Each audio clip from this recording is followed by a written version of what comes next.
Stress free ಹಾಗೂ peaceful morning ಆಗಿರಬೇಕು ಅಂತ ಎಲ್ಲರೂ ಇಷ್ಟಪಡ್ತಾರೆ. ಆದರೆ ಜೀವನದಲ್ಲಿ ಒಬ್ಬೊಬ್ಬರಿಗೆ ಒಂದೊಂದು ಸಮಸ್ಯೆ. ಎಲ್ಲರೂ ಜೀವನದಲ್ಲಿ ಆ ಸಮಸ್ಯೆನೂ ಫೇಸ್ ಮಾಡೋ ಶಕ್ತಿನೂ ಇರುತ್ತೆ, ಹಾಗೆ ಅದನ್ನು ತಾಳ್ಮೆಯಿಂದ ಹ್ಯಾಂಡಲ್ ಮಾಡೋದು ಹೇಗೆ ಅಂತಾನೂ ನಿಮಗೆ ಗೊತ್ತಿದೆ. So be hopeful for tomorrow. ಶುಭೋದಯ, welcome back to my one more vlog. ಬೆಳಗಿನಿಂದನೇ ವ್ಲಾಗ್ ಶುರು ಮಾಡ್ತಿದ್ದೀನಿ. ಇವತ್ತು ಮಾರ್ನಿಂಗು ಅಕ್ಕಿ ರೊಟ್ಟಿ ಕಡಲೆ ಬೀಜದ ಚಟ್ನಿ ಮಾಡೋಣ ಅಂತ. ಅಕ್ಕಿ ರೊಟ್ಟಿ ಈಸಿ ಡಯಟ್ ಕೂಡ. ಡೈಲಿ ಅನ್ನದ ಐಟಮ್ಮೇ ತಿಂದವ್ರಿಗೆ ಅಕ್ಕಿ ರೊಟ್ಟಿ, ರಾಗಿ ರೊಟ್ಟಿ, ಜೋಳದ ರೊಟ್ಟಿ ಇದೆಲ್ಲ ಒಂಥರ ಹೆಲ್ತಿ ಡಯಟ್ ಅಂತಾನೆ ಹೇಳ್ಬೋದು. ಸೊ ನಾನಿಲ್ಲಿ 2 ಬೌಲು ಅಕ್ಕಿ ಹಿಟ್ಟು ತಗೊಂಡಿದ್ದೀನಿ, 1-2 ದಪ್ಪ ಈರುಳ್ಳಿ ಚಾಪ್ ಮಾಡ್ಕೊಂಡಿರೋ ಅಂಥದ್ದು, ಒಂದು ದೊಡ್ಡದಾಗಿರೋಂಥ ಕ್ಯಾರೆಟ್ ತುರ್ಕೊಂಡು ಇಟ್ಕೊಂಡಿರೋ ಅಂಥದ್ದು, ಹಾಗೆ ಕೊತ್ತಂಬರಿ ಸೊಪ್ಪು 1/4 ಕಟ್ಟು, ಕರಿಬೇವಿನ ಸೊಪ್ಪು, ಮೆಂತ್ಯ ಸೊಪ್ಪಿದ್ರು ಸೇರಿಸ್ಕೊಳ್ಳಿ, ಕಪ್ ಎಳ್ಳು ಸೇರಿಸ್ಕೊಂಡಿದ್ದೀನಿ, ರುಚಿಗೆ ತಕ್ಕಷ್ಟು ಉಪ್ಪು. ಅದರಲ್ಲೇ ವಾಟರ್ ಕಂಟೆಂಟ್ ಇರೋದ್ರಿಂದ ಈ ಥರ ಚೆನ್ನಾಗಿ ನಾದ್ಕೋಬೇಕು. ನಾದ್ಕೊಂಡು ಉಗುರು ಬೆಚ್ಚಗಿರೋ ನೀರು ಸೇರಿಸ್ಕೊಂಡು ಸ್ವಲ್ಪ ಚಪಾತಿ ಅದಕ್ಕಿಂತ ಇನ್ನೂ ಸ್ವಲ್ಪ ಸಾಫ್ಟಾಗಿ ಕಲಸಿ ಚೆನ್ನಾಗಿ ನಾದು ಒಂದು ½ ಅನ್ ಅವರ್ ಸ್ವಲ್ಪ ಮೇಲೆ ಎಣ್ಣೆ ಹಾಕ್ಬಿಟ್ಟು ನೆನೆಯಕ್ಕಿಟ್ರೆ ಅದು ರೊಟ್ಟಿ ತಟ್ಟೋದಕ್ಕೆ ತುಂಬ ಸಾಫ್ಟಾಗಿ ಬರುತ್ತೆ. ಬೇಗ ಬೇಗ ತಟ್ಬೋದು, ಹಾಗೂ ತಿನ್ನೋಕ್ಕೂ ಅಷ್ಟೇ ಮುಟ್ಟಿದ್ರೆ ಹೂವು ಥರ ಸಾಫ್ಟ್ ಆಗಿರುತ್ತೆ. ಮಕ್ಕಳಿಗೂ ಕೂಡ ಗಟ್ಟಿ ಅನ್ಸಲ್ಲ, ತುಂಬ ಕೇಳಿ ತಿಂತಾರೆ ರೊಟ್ಟಿ ಬೇಕು ಇನ್ನೂ ಒಂದು ಅಂತ, ಆ ಥರ ಸಾಫ್ಟ್ ಆಗಿರುತ್ತೆ.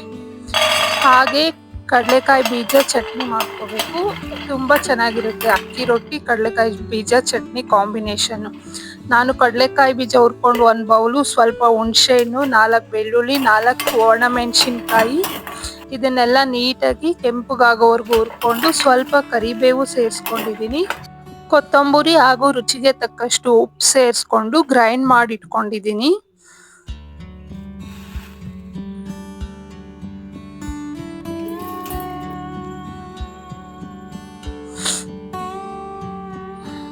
ಅಕ್ಕಿ ರೊಟ್ಟಿ ಈ ರೀತಿ ಬಾಳೆ ಎಲೆ ಮೇಲಾದ್ರೂ ತಟ್ಕೋಬಹುದು, ಇಲ್ಲ ಅಂದ್ರೆ ನೀಟಾಗಿ ಬೈಂಡಿಂಗ್ ಕವರ್ ರೌಂಡ್ಗೆ ಕಟ್ ಮಾಡಿಕೊಂಡು ಟೇಬಲ್ ಏನಿರುತ್ತೋ ಅಷ್ಟು ಸೈಜಿಗೆ ಅದ್ರ ಮೇಲೂ ತಟ್ಕೋಬಹುದು, ಅದು ಇನ್ನೂ ಬೇಗ ಬೇಗ ತಟ್ಬೋದು. ಈ ತರ ಬಾಳೆ ಎಲೆ ಮೇಲೆ ಕೂಡ ನೆನೆಸಿಟ್ಟಿರೋದ್ರಿಂದ ಸಾಫ್ಟ್ ಆಗಿರುತ್ತೆ ಅಕ್ಕಿ ಹಿಟ್ಟು. ಸೊ ಬೇಗ ಬೇಗ ಈ ತರ ತಟ್ಕೊಂಡು 2 ಕಡೆ ಬೇಯಿಸ್ಕೊಂಡ್ರೆ ಆಯ್ತು. ನಿಮ್ಗೆ ಬೇಕಂದ್ರೆ ಎಣ್ಣೆ ಹಚ್ಕೊಳ್ಳಿ, ಇಲ್ಲ ಅಂದ್ರೆ ಹಾಗೆ ಬೇಯಿಸ್ಕೋಬಹುದು, ಎಣ್ಣೆ ಬೇಕೇ ಬೇಕಂತ ಏನಿರಲ್ಲ.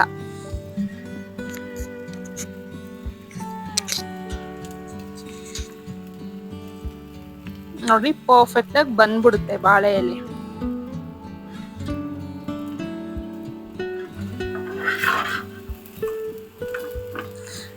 ಶುಗರ್ ಇರೋರ್ಗೂ ಅಷ್ಟೇ ಒಳ್ಳೆ ಡಯಟ್ ಅಂತಾನೆ ಹೇಳ್ಬೋದು. ಅಷ್ಟೇ ರೊಟ್ಟಿ ಐಟಮ್ಸು ಡೈಲಿ ಮುದ್ದೆನೆ ತಿನ್ನಕ್ ಬೇಜಾರಾಗಿದ್ರೆ ಈ ತರ ರೊಟ್ಟಿ ಐಟಮ್ಸ್ ಮಾಡ್ಕೊಡ್ತಾ ಇದ್ರೆ ಈಸಿ ಡಯಟ್ ಕೂಡ. ಡಯಟ್ ಅಲ್ಲಿ ಇರೋರ್ಗೂ ಅಷ್ಟೇ ಇದರಲ್ಲಿ ಎಲ್ಲ ಇಂಗ್ರೀಡಿಯೆಂಟ್ಸು ಸೊಪ್ಪು, ಕ್ಯಾರೆಟು, ಈರುಳ್ಳಿ ಇರೋದ್ರಿಂದ ಪರ್ಫೆಕ್ಟ್ ಡಯಟ್ ರೆಸಿಪಿ ಆಗುತ್ತೆ. ಸೈಡಿಗೆ 2 ಬಾಯ್ಲ್ಡ್ ಎಗ್ ಹಾಕೊಂಡ್ರೆ ಡಯಟ್ ಮಾಡೋರಿಗೆ ಪರ್ಫೆಕ್ಟ್ ರೆಸಿಪಿ. ನೋಡಿ ಈ ರೀತಿ ಪೇಪರ್ ಮೇಲೆ ಕೂಡ ಈಸಿಯಾಗಿ ತಟ್ಕೋಬಹುದು. ಇನ್ನು ಫಾಸ್ಟಾಗಿ ಬಾಳೆ ಎಲೆಗಿಂತ ಫಾಸ್ಟಾಗಿ ನೀಟಾಗಿ ಶೇಪ್ ಬರುತ್ತೆ ಇದ್ರ ಮೇಲೆ. ಬಾಳೆ ಎಲೆ ಇಲ್ಲ ಅಂದವರು ಈ ರೀತಿ ಪೇಪರ್ ರೌಂಡ್ ಕಟ್ ಮಾಡಿಕೊಂಡು ಟೇಬಲ್ ಎಷ್ಟಿರುತ್ತೋ ಚಪಾತಿ ಟೇಬಲ್ ಅಷ್ಟು ರೊಟ್ಟಿ ತಟ್ಕೊಂಡ್ರೆ ನೀಟಾಗಿ ಬರುತ್ತೆ. ತೆಗಿಯೋಕ್ಕೂ ಅಷ್ಟೇ ಅದೆಷ್ಟಿರುತ್ತೋ ಅಷ್ಟು ತಟ್ಕೊಂಡಾಗ ಹೆಂಚ್ ಮೇಲೆ ಹಾಕಿದಾಗ ಪೇಪರು ಮೆಲ್ಟ್ ಆಗಲ್ಲ, ನೀಟಾಗಿ ಓಪನ್ ಮಾಡ್ಕೋಬಹುದು. ನೋಡಿ ಪರ್ಫೆಕ್ಟ್ ರೌಂಡ್ ಶೇಪ್ ಆಗಿ ಬಂತು. ಅದ್ರ ಮೇಲೆ ಸ್ವಲ್ಪ ಬೆಣ್ಣೆ ಅಥವಾ ತುಪ್ಪ ಹಾಕೊಂಡು ತಿಂತಾ ಇದ್ರೆ ಸಖತ್ ಟೇಸ್ಟಿ ಆಗಿರುತ್ತೆ. 1 ಅಲ್ಲ 2 ರೊಟ್ಟಿ ಅಟ್ ಎ ಟೈಮ್ ತಿನ್ಬೋದು. ಮಕ್ಕಳು ಕೂಡ 2 ರೊಟ್ಟಿ ಕೇಳಿ ತಿಂತಾರೆ. ಹೇಗಿದೆ ಒಮ್ಮೆ ಟ್ರೈ ಮಾಡಿ ಹೇಗಿದೆ ಅಂತ ಕಮೆಂಟ್ ಮಾಡಿ. Thank you for watching.